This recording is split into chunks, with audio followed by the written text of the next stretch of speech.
어쩌다 오늘 그 순서상 주제가 이혼이라는 주제가 이제 소개됩니다.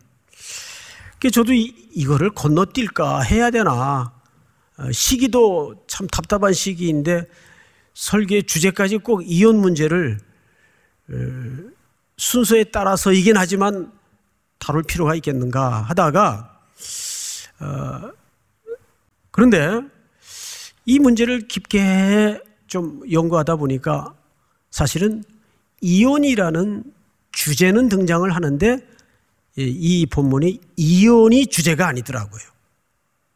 그래서 오늘 우리는 19장 제시된 12구절의 본문 속에 오늘 이 본문은 과연 이 시대를 살아가는 가정의 중심인 부부에게 이혼에 대해서 어떻게 처리하는 것이 지혜로운 방법일까를 얘기하고 싶은 건지, 아니면 전혀 뜻밖의 다른 얘기를 하고 싶은 건지 한번 전제를 내려놓고 들어가 보도록 하십시다.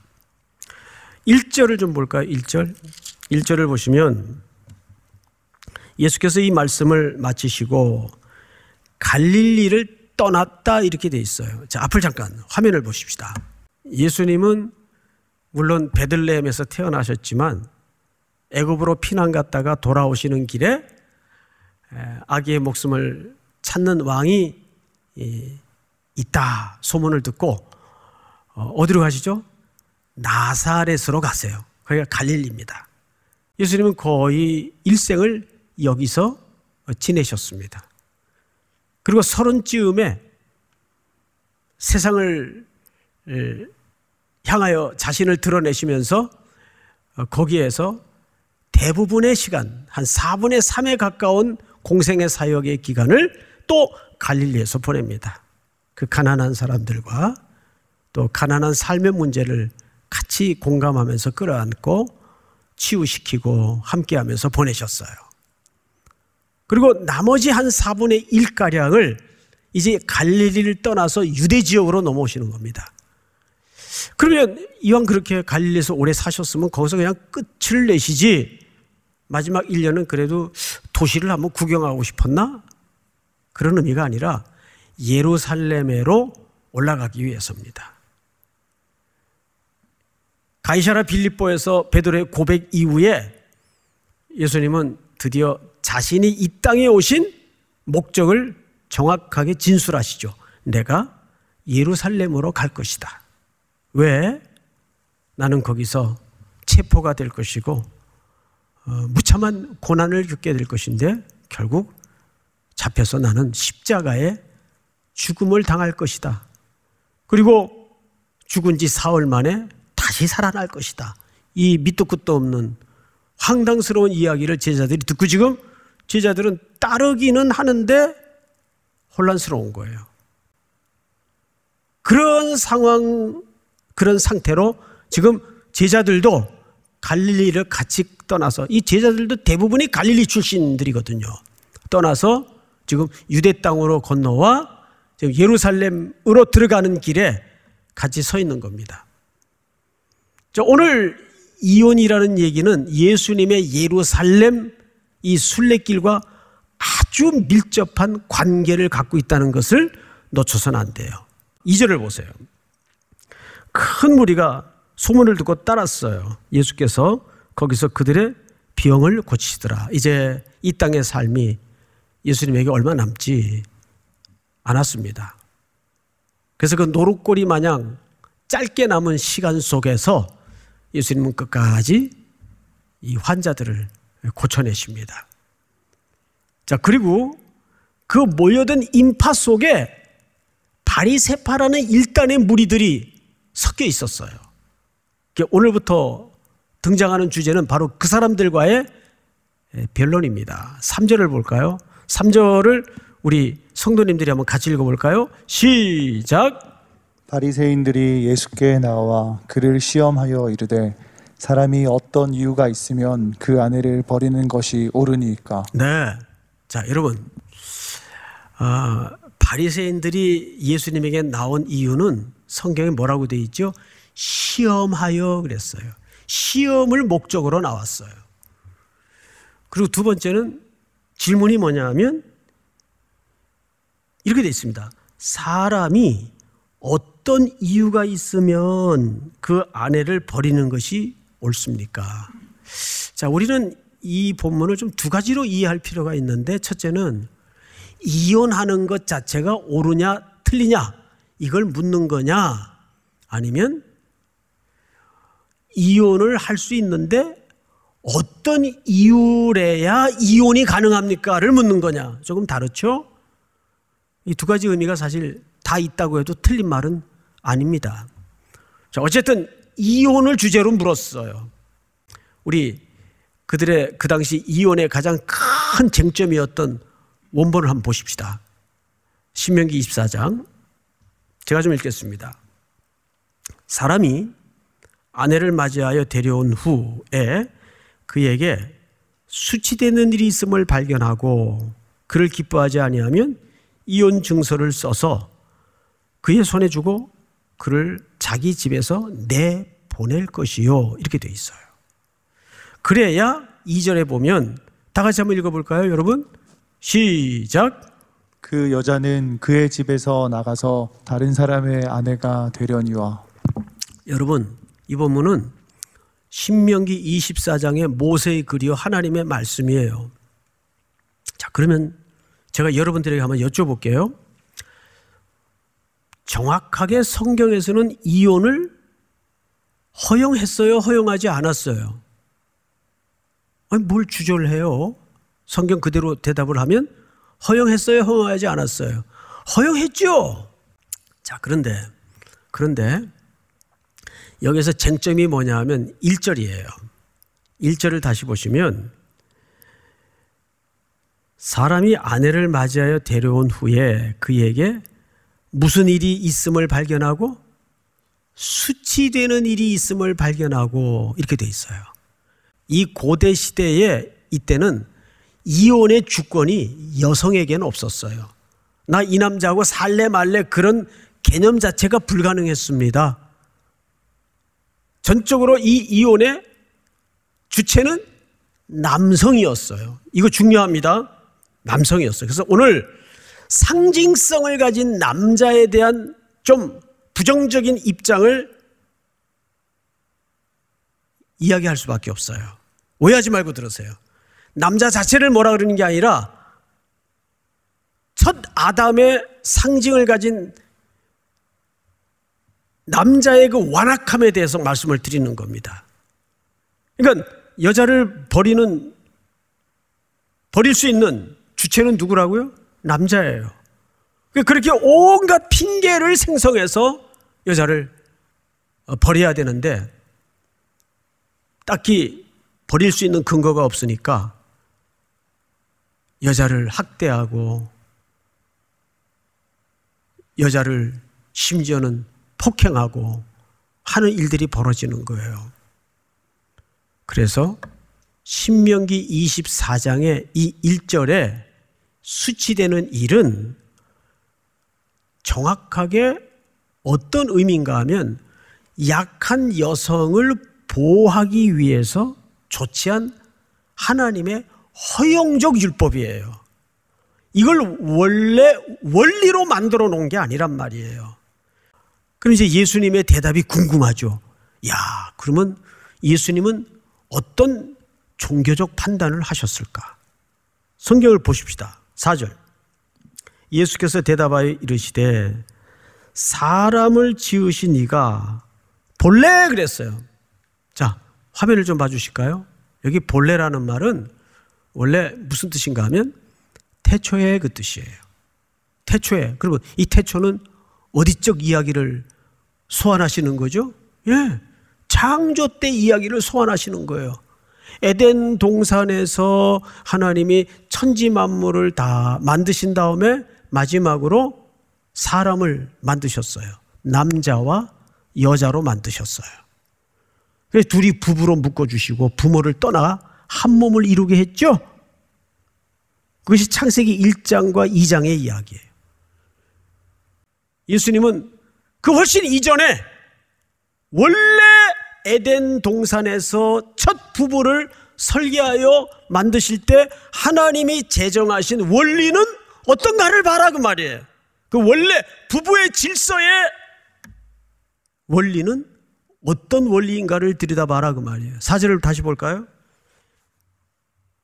예수께서 대답하여 이르시되 사람을 지으신 이가 태초에 본래 그들을 남자와 여자로 지으시고 말씀하시기를 그러므로 사람이 그 부모를 떠나서 아내와 합하여 그들이 한 몸이 될지니라 하신 것을 읽지 못하였느냐. 여기 읽지 못했다는 말은 모세의 글에 해당하는 창세기를 얘기합니다. 그럼 못 읽어봤느냐? 그러면서 마저 2장에 나오는 창세기 2장에 나오는 이야기를 말씀하시죠. 우리 6절을 한번 성도님들 같이 한번 읽어보십시다. 시작. 그런즉 이제 둘이 아니요 한 몸이니 그러므로 하나님이 짝지어 주신 것을 사람이 나누지 못할지니라 하시니.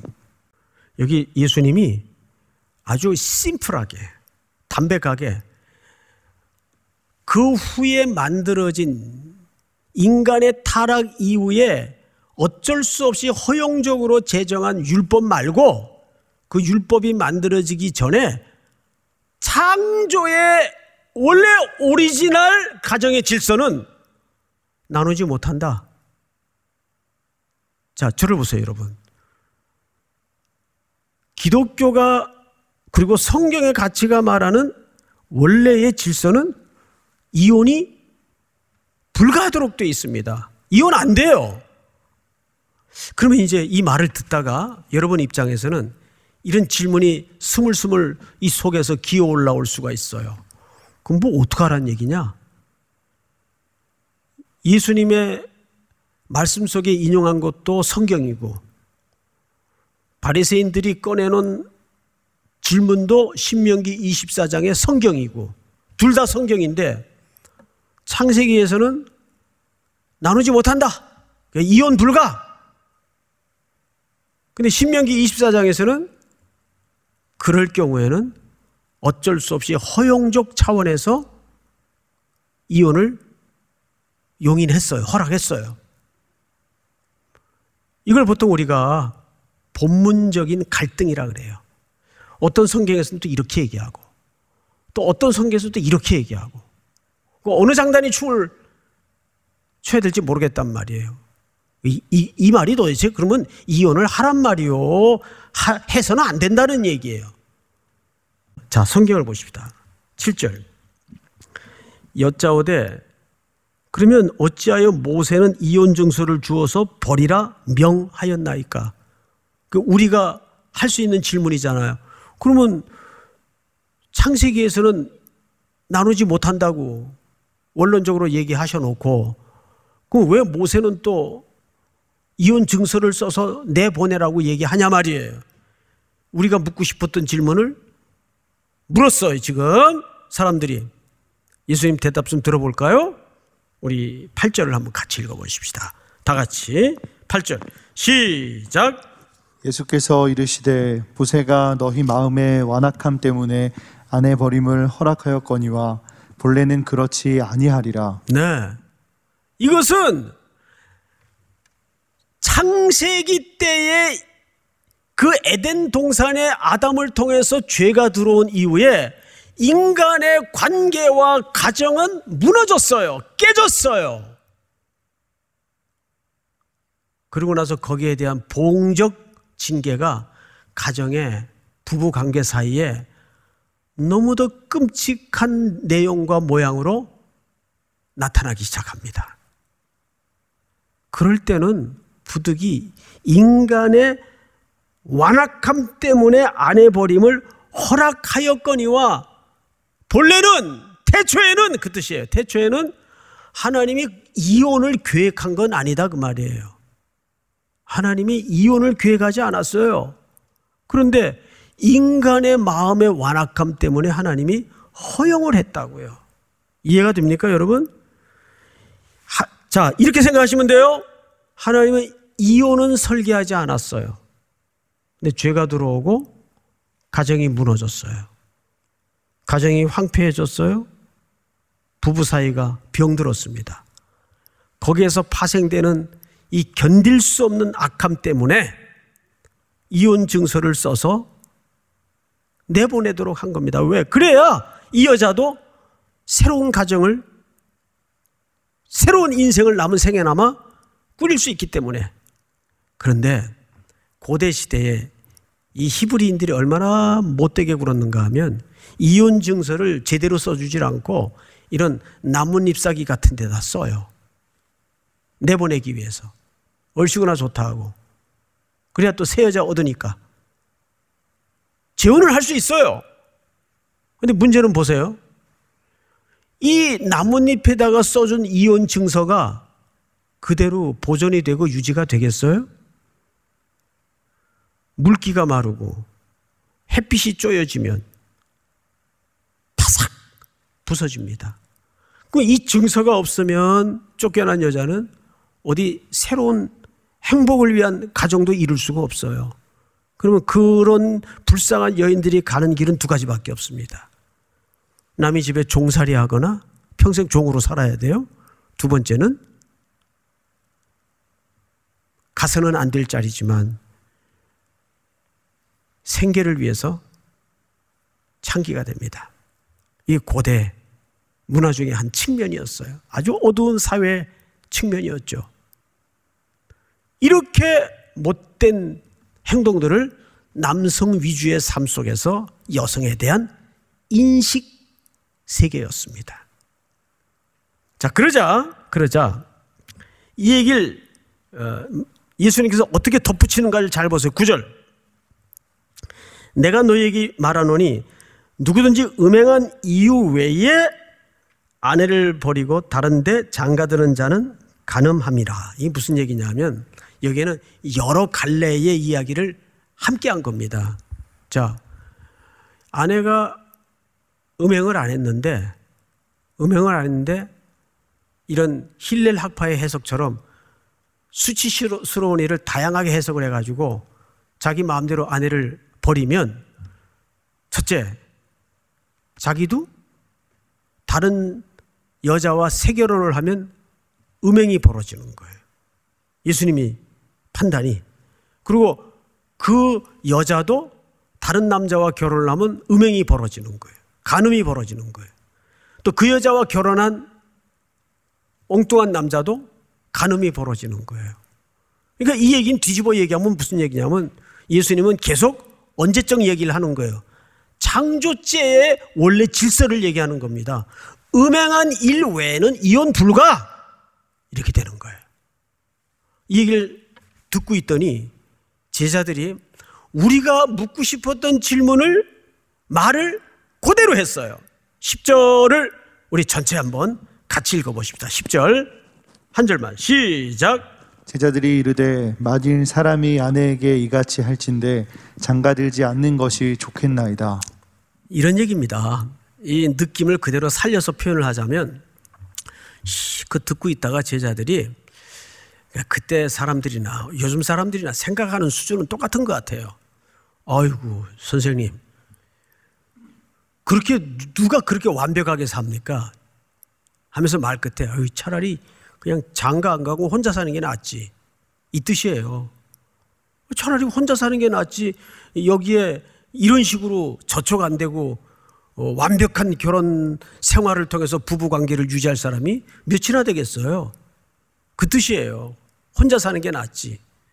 그때 예수님이 탁 말꼬리를 잡았어요. 예수님은 가만히 보면요, 말꼬리 잡기 명수예요. 그 말꼬리를 혼자 사는 게 낫겠다고? 그러면서 이제 드디어 고자 얘기를 해요. 고자. 근데 이제 여기서 나오는 고자는 두 가지로 이해를 해야 됩니다. 상징적인 독신을 그냥 고자라고 표현한 부분이 있겠고, 또 하나는 그냥 어머니 태에서부터 나올 때부터 고자. 세 종류를 얘기해요. 세 종류. 자, 보십시다. 예수님이 이 고자 얘기를 도대체 여기서 왜 하시는가? 성경을 좀 보십시다. 11절. 예수께서 이르시되 사람마다 이 말을 받지 못하고 오직 타고난 자라야 할지니. 첫째, 어머니의 태로부터 된 고자가 있어요. 태어날 때부터 이거는 아마도 천성적인 측면을 얘기하겠죠. 또 두 번째는 어떤 고자가 있나 한번 볼까요? 사람이 만든 고자도 있고, 사람이 만든 고자가 있을 수 있잖아요, 그죠? 예, 고자도 있어요. 근데 세 번째가 중요한 거예요. 천국을 위하여 스스로 된 고자도 있도다. 이 말을 받을 만한 사람만 받아라, 그 뜻이에요. 그러면 앞에 두 케이스는 우리가 염두에 둘 게 없고, 세 번째 고자입니다. 여기서 말하는 고자는 상징성인 독신을 얘기하는 거예요. 이 독신의 주제는 고린도전서 7장에 조금 더 자세히 살펴보면 나오는 주제인데, 여러분, 지금까지 이혼에 대한 주제를 쭉 다루어 온 것 같았는데 가만히 말씀을 듣다 보니까 우리가 요즘 세상은요, 죄송하지만 이혼 안 하고 사는 것도 기적이에요. 사실은 그것도 보통 일이 아니에요. 요즘 그런다잖아요. 어휴, 어떻게 한 여자하고 30-40년씩을 살아? 지루하게. 요즘 세상 사람들의 정서가 그래요. 여러분, 우린 여기서 크게 두 가지를 부부관계를 통해서 배워야 됩니다. 첫째는 부부는 만남을 통해서 서로 불완전한 존재라는 것을 살면서 확인해 가요. 여기서 배우는 게 뭔지 아세요? 서로를 향하여 불쌍히 여기는 연습을 하는 거예요. 서로 불쌍히 여기는 연습을 하면서 예수님이 여기서 왜 이 마지막 이상한 이야기로 끝을 맺는가 하면, 이 독신의 문제는 예수님이 자신을 얘기하는 거예요. 내가 내 사랑하는 교회의 신부를 맞이하기 위해서 이 땅에 머무는 동안은 독신으로서 지금 어느 길을 가시는 도중에 이 일을 얘기하고 있는 거죠. 십자가로 죽으러 가시는 길 도중에, 예루살렘으로 올라가는 도중에 이 이야기를 설명하고 있는 거예요. 그러므로 사람이 부모를 떠나 그의 아내와 합하여 그 둘이 한 육체가 될지니 이 비밀이 크도다. 나는 그리스도와 교회에 대하여 말하노라. 여러분, 부부 얘기하다가 결론이 뭘로 끝나죠? 예, 그리스도와 교회의 이야기예요. 이 원리는 이미 창조 때의 아담과 하와의 결합의 설계 속에 감추어 놓은 비밀이었다고요. 이 비밀이 크도다. 나는 그리스도와 교회에 대하여 말하노라. 그러니까 이혼이 원론적으로는 있을 수 없어요. 그러나 삶의 현실에서 여성들을 보호하기 위해서 어떻게 했다고요? 이혼을 신명기 24장에서 허용을 한 겁니다. 이 일을 온전히 이루기 위해서 예수님은 이 땅에서 우리의 신랑으로 죽으신 거예요. 그 얘기를 오늘 이 12절 마지막 절에 천국을 위하여 스스로 고자된 자, 이 말은 생식적인 생물학적인 고자를 얘기하는 게 아니라 독신이 된 자, 그렇게 주님은 죽으셔서 이제 계시록이 뭘로 끝납니까? 창세기에서 무너졌던 가정이 어린 양과 혼인함으로써 주의 백성들이 흰 옷을 입고 천국으로 들어가는 것으로 새로운 질서가 시작이 되지 않습니까? 그래서 오늘 우리 가정에 허락한 이 부부라는 최대 공약수의 단위는 그리스도와 교회 관계를 연습하는 더없이 좋은 실천과 순종의 현장임을 기억할 수 있기를, 또 한 주를 그렇게 섬기며 살아내는 은혜가 있기를 주님의 이름으로 축복합니다.